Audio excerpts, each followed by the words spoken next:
Hi everybody, Kimberly here again with another idea for using your color pencils for coloring your images.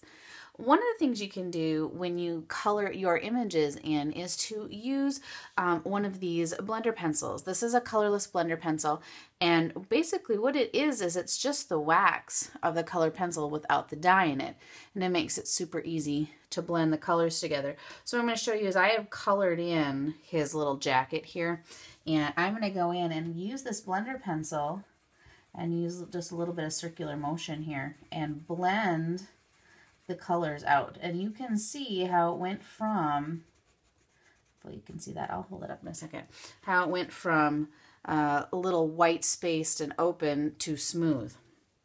I'm going to continue on doing the rest of his jacket. And when I was blending this out, I had an idea. I kind of wondered if it would work.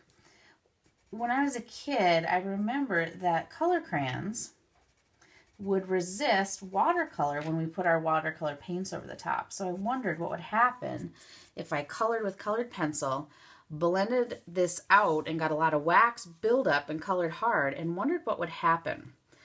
So what I did is I stamped these images onto some watercolor cardstock. So cardstock made for watercolor techniques so that it wouldn't pill and bleed in funny places.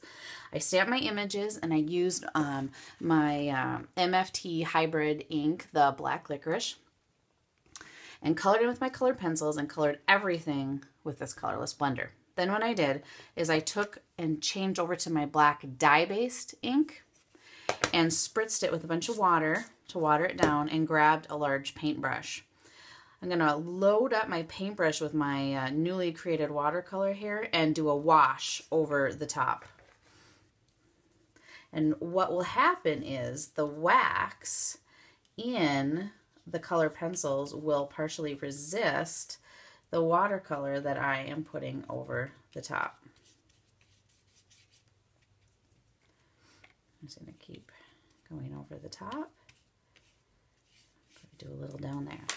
You can take a paper towel and kind of pull it away, just a little bit of extra that's sitting on top of the wax, especially in these lighter images like the moon and the stars and the skull and the bones. And there you have it. You have this resist technique using the blender pencil and making your own watercolors. It's kind of a cool technique. Have fun creating this.